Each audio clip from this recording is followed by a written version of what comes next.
And welcome back to KPVM TV. We're going to take you to some more of the Women's Veterans Recognition Day event, which was held at the Veterans Memorial. Town Manager will now speak on behalf of the Town of Pahrump in honoring and recognizing our women veterans and welcoming the following VIPs to our ceremony.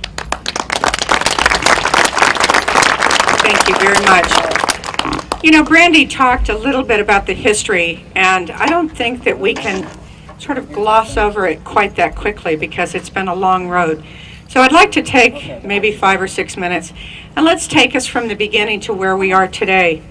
You know, I'm always in awe of veterans, whether male or female, for their sense of duty. But today is a day to reflect and honor our women veterans. Women have served, as Brandy said, since America's War of Independence. They were often given rations in exchange for tending the wounded. They served as cooks, seamstresses, and launderers. Some women actually distinguished themselves on the battlefield, such as Mary McCauley, a heroine of the Battle of Monmouth in 1778, and actually thought to be the model for the legendary Molly Pitcher. Later, during the Civil War, at least 400 women on both sides of the conflict disguised themselves as men and assumed combat roles. They also served in unconventional roles such as spies, saboteurs, and couriers. Most women, however, continued in conventional roles, again, such as cooks, caregivers, and nurses. The institution of the nursing corps as an auxiliary of the Army started during the Spanish-American War in 1901. In 1908, the Navy followed suit and established its own nursing corps. By the end of World War I, about 34,000 women served as nurses in all of the armed forces, which included the Marines and Coast Guard, as well as Army and Navy. Unfortunately, since women had no military rank, they were not afforded benefits provided to male veterans. Changes in the civilian workforce occurred after World War I with an increased number of women in clerical positions in the military. In fact, Opha May Johnson was the first female to enlist in the Marine Reserves as a clerk in August of 1918.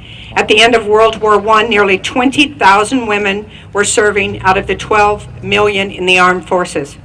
And in fact, it was during World War II that women were first given full military status with the establishment of the Women's Army Corps, WAC, by Congress in 1943. The WAC was headed by Oveta Culp Hobby of Texas, who later became the second woman to serve as a cabinet secretary in Franklin Roosevelt's administration. She served as secretary under President Eisenhower in what is now the Department of Health and Human Services. In 1948, President Harry Truman signed the Women's Armed Services Integration Act, making women permanent members of the regular and reserve forces of the Army, Navy, Marine, and newly created Air Force. A year later, the Air Force Nurse Corps were recognized as a separate branch of the Air Force. In 1948, another milestone included Truman's Executive Order 1981, ending racial segregation in the armed forces.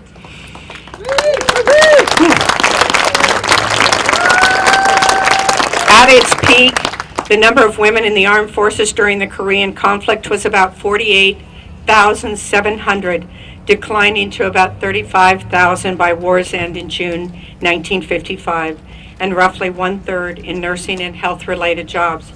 The next big push to incorporate more women in the military came during the Vietnam War in 1968. Nearly 7,000 women served in the military in the Southeast Asia Theater of Operations, again, many as nurses. In 1967, with the passage of PS 90-130, the statutory obstacles to women becoming high military ranking officers was removed. In 1970, Brigadier General Anna Mae Hayes, head of the Army Nurse Corps, became the first to attain star rank in nursing. In 1972, Rear Admiral Elaine Dirk, head of the Navy Nurse Corps, became the first woman admiral. And 1972 also saw E. Ann Huffley become Brigadier General in the Air Force Nurse Corps. Gains made by women in the military continued through the 1970s, but the largest change occurred beginning in the 1990s. Women, as Brandy said, flew combat aircraft. They manned missile placements. They served on ships in the Gulf. They drove convoys in the desert, and much more. A 2001 National Survey of Veterans indicates 12% of women veterans have served in a combat or war zone. To say thank you to these women who have paved the way with strength and courage seems nearly not enough.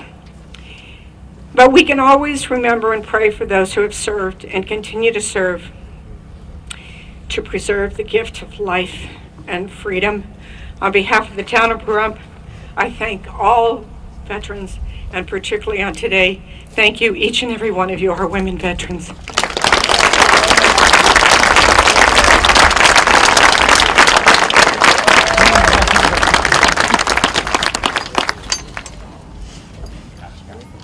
Ma'am, you stole my agenda.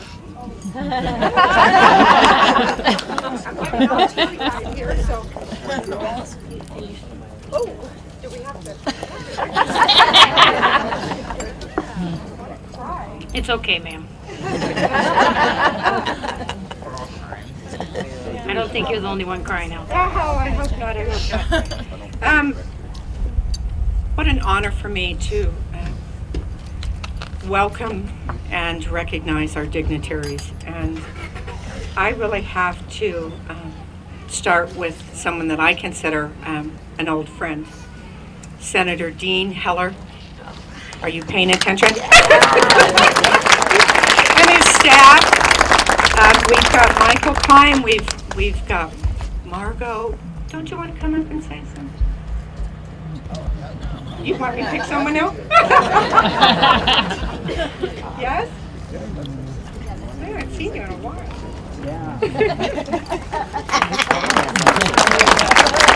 I wasn't reluctant. Good morning, Pahrump. Good morning. It feels really good to be back in America.